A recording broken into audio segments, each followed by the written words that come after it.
Ya, Assalamualaikum warahmatullahi wabarakatuh. Perkenalkan, nama aku Miselia Campaka Firdausi, mahasiswi Fakultas Farmasi Universitas Muhammadiyah Purwokerto. Nah, aku juga salah satu anggota kelompok dari KKN kelompok 031 Desa Selokermo, Wonosobo. Nah, teman-teman, di video edukasi kali ini kita bakal bahas tentang klik obat. Jadi, klik obat itu apa? Nah, klik obat sendiri ini kita gunakan saat kita akan membeli obat. Nah, sebagai konsumen, kita kan juga harus pintar dan teliti ya, teman-teman, saat memilih obat-obatan. Karena salah minum obat itu bisa menimbulkan berbagai jenis efek samping yang berbahaya. Apalagi saat ini sudah banyak produsen obat yang sebenarnya belum terdaftar resmi di BPOM. Jadi kita juga perlu memperhatikan apakah obat yang kita beli benar-benar asli dari pabriknya, tidak dicampur bahan-bahan asing oleh pihak tertentu. Nah, untuk memastikan konsumen bisa memilih dengan bijak, BPOM sendiri itu telah mengajukan cek klik. Nah, kita lanjut ke slide selanjutnya ya, teman-teman.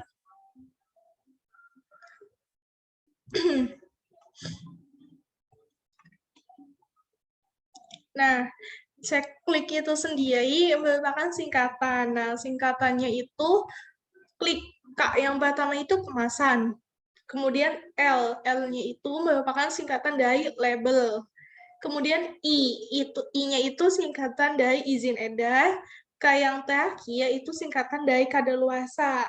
Oke, kita next slide. Jadi yang pertama, ini ada kemasan obat. Nah, pada saat kita membeli obat, yang pertama kali kita lihat itu adalah kemasannya. Jadi kemasan obat itu bisa berupa kemasan dusnya, atau kalau yang sirup itu bisa berupa botolnya, atau biasanya kan kalau tablet itu kan ada kemasan yang warna silver gitu ya teman-teman. Nah, yang pertama harus kita periksa itu apakah kemasan obatnya itu masih layak dijual atau tidak. Nah, contoh, kalau misalkan box atau kardusnya itu sudah usang dan berlubang, berarti obat tidak disimpan di tempat yang layak. Kemungkinan besar isinya pun sudah rusak dan tidak layak konsumsi. Kemudian kita juga perlu memperhatikan kemasannya.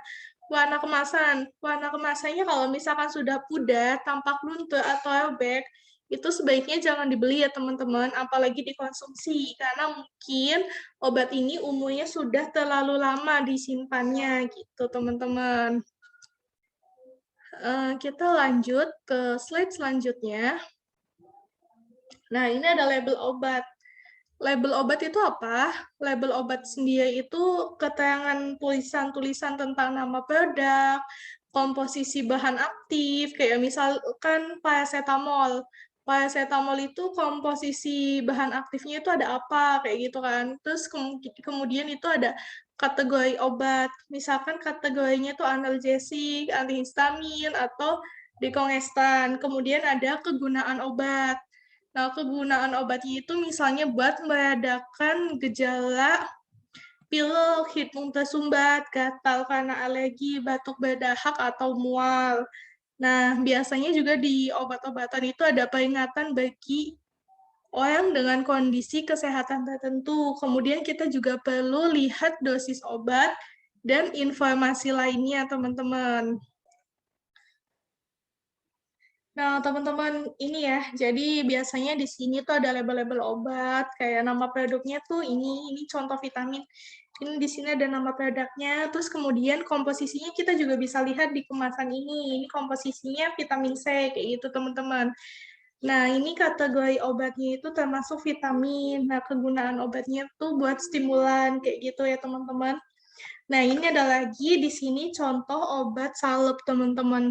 Nah, ini obat salep, ini nama obatnya, nama produknya, kemudian di sini juga ada keterangan K, yaitu obat keras ya teman-teman. Kayak gitu, itu namanya label obat. Nah, label obat ini sebenarnya penting banget ya buat kita baca teman-teman. Jadi selalu baca label obat yang akan kita beli, meskipun kita tuh udah berulang kali beli obat yang sama di toko tersebut. Gitu. Nah, lanjut ya teman-teman. Yang ketiga, itu ada izin edar. Nah, izin edar tuh kalau di Indonesia itu ada yang namanya nomor BPOM. Nah, itu di sini ada contohnya, nomor BPOM-nya 827, kemudian 110065612 gitu, teman-teman. Nah, nomor BPOM juga penting ya, teman-teman. Jadi, kita harus memastikan bahwa obat-obat yang kita konsumsi itu sudah terdaftar dari Badan POM Indonesia. Nah, obat-obatan yang sudah memiliki izin biasanya akan mencantumkan nomor registrasinya.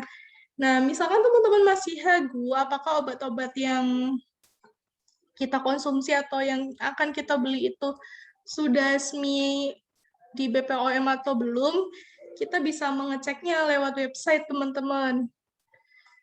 Nah, ini cara ngecek obat yang akan kita gunakan melalui website BPOM. Kita bisa ketikkan https://cek bpom.pom.go.id.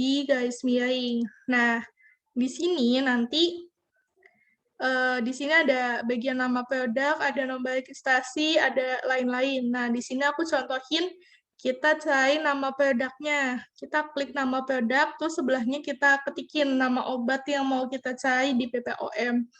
Misalkan aku ketikin Sunmol kayak gitu. Nah, nanti di sini akan keluar banyak banget Sunmol yang sudah terdaftar di BPOM ya, teman-teman.